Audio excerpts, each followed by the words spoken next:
আসসালামু আলাইকুম।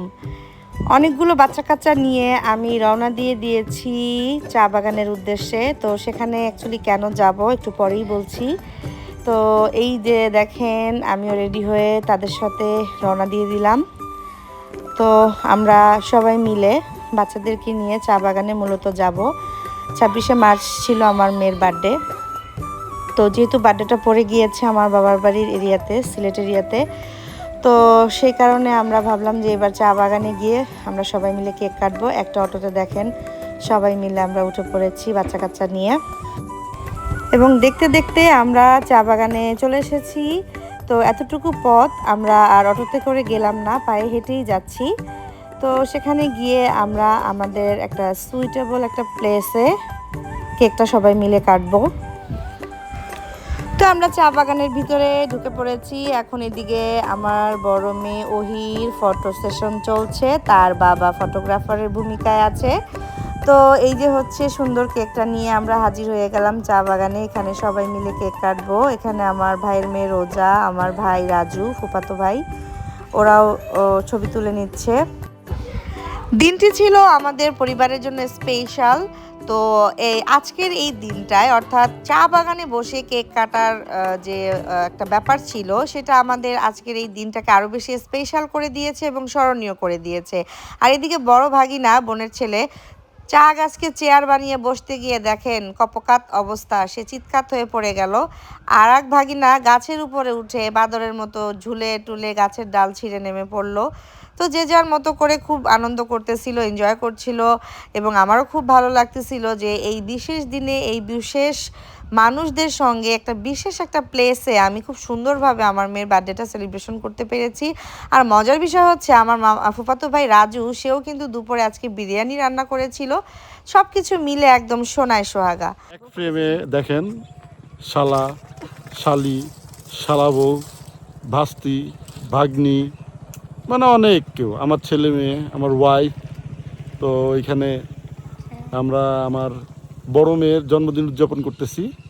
সাধারণত করা হয় না এরকম পরিবেশে, তো আসছি যেহেতু দেখেন পিছনের ভিউটা, চারিদিকে চা বাগান, মানে খুবই মনোরম পরিবেশ, খুব এনজয় করতেছি আমরা। আর আপনাকে একটা বাদর দেখাই, দেখেন ক্যামেরালা বাদর।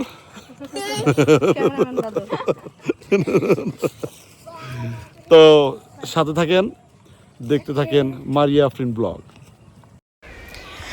চারপাশে এরকম খোলামেলা সবুজের সমারোহ, মনোরম পরিবেশ পেয়ে গ্রামের এরা তো ছোটাছুটি করছেই, এবং সেই সাথে আমার বাচ্চারাও কম নয়, তারাও স্থির ছিল না।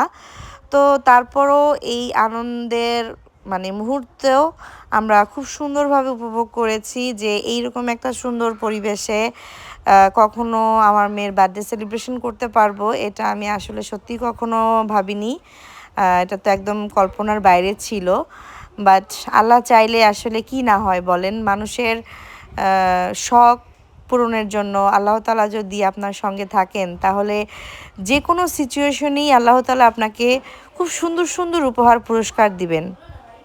পুরস্কার স্বরূপ তিনি এগুলো, নেয়ামত স্বরূপ এগুলো আমাদেরকে দান করে থাকেন। এইরকম আজকের মতো এরকম সুন্দর পরিবেশে এত সুন্দর একটা মুহূর্ত আমরা আল্লাহর অশেষ রহমতে কাটাতে পারছি, এবং শুকরিয়া যে তিনি আমাদের এই সুযোগটা করে দিয়েছেন। তো এইরকমভাবে আগে পরে এরকম আপনারা কেউ বার্থডে সেলিব্রেশন করেছেন কি না আমার জানা নেই। যদি কেউ করে থাকেন তাহলে অবশ্যই কমেন্টস বক্সে কমেন্টসের মাধ্যমে আমাকে জানাবেন, এবং আজকের এই ব্লগটি আপনাদের কেমন লাগছে সেটাও অবশ্যই কমেন্টের মাধ্যমে জানাবেন।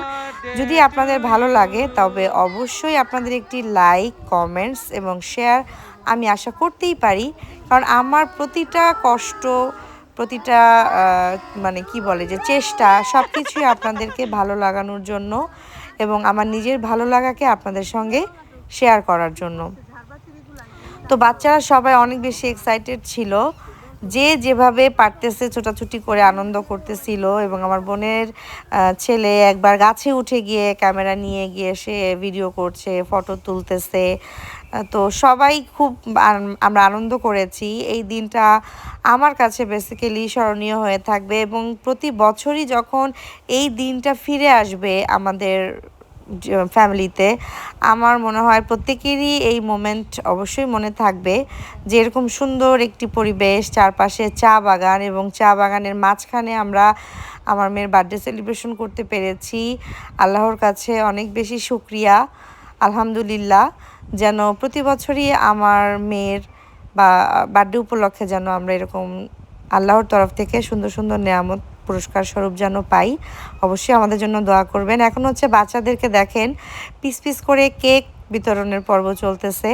তো বাচ্চারা আসলে এত বেশি ছোটাছুটি করতেছিল, মানে কন্ট্রোলের বাইরে চলে যাচ্ছিল, যার জন্য তাদেরকে লাইনে দাঁড়িয়ে মানে দাঁড় করিয়ে তারপরে কেক দেওয়া হচ্ছে। দেখেন আমার বোনের ছেলে মডেলিং করতে করতে সে বাঁকা তেড়া হয়ে কেক নিল।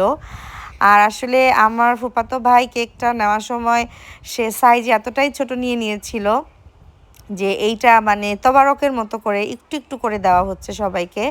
তৃপ্তি সহকারে কেউই আমরা কেক খেতে পারিনি। তো তারপরেও আলহামদুলিল্লাহ যে সবাইকে নিয়ে চা বাগানের মতো এমন সুন্দর একটি পরিবেশে আমরা বার্থডে সেলিব্রেশন করতে পেরেছি। আল্লাহর দরবারে আবারও শুক্রিয়া। ভাগ্নে দেখেন মায়ের ব্যাগ ঘাড়ে ঝুলায় কেক নিয়ে গেল। আর এখন ক্যামেরার ওপাশে ছিল আমার ফুফাতো ভাই রাজু, যাকে আপনারা আমার ব্লগে আগে পরে দেখেছেন। দেখেন তবারক নিচ্ছে।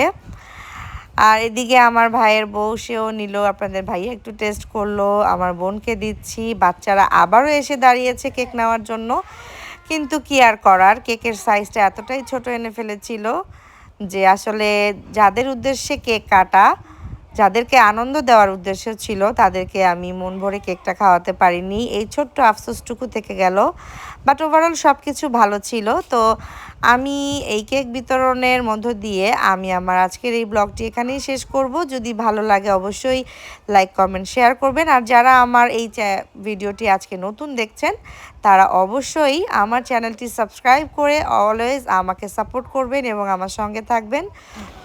তো সবার কাছে আমি আমার বাচ্চাদের এবং আমার এখানে যত আন্ডা বাচ্চা দেখতে পাচ্ছেন, ভাইয়ের ছেলেমেয়ে, বোনের ছেলেমেয়ে, সবার জন্য দোয়া করবেন সেই কামনা করে আমি বিদায় নিচ্ছি। আল্লাহ হাফেজ, আসসালামু আলাইকুম। ব্লগের শেষে একদম শেষ মুহূর্তে আমার ভাই এসেছে, তো সেও আমার মেয়েকে কেক খাইয়ে দিচ্ছে, সেটাও আপনাদের সঙ্গে একটু শেয়ার করে নিলাম। আল্লাহ হাফেজ।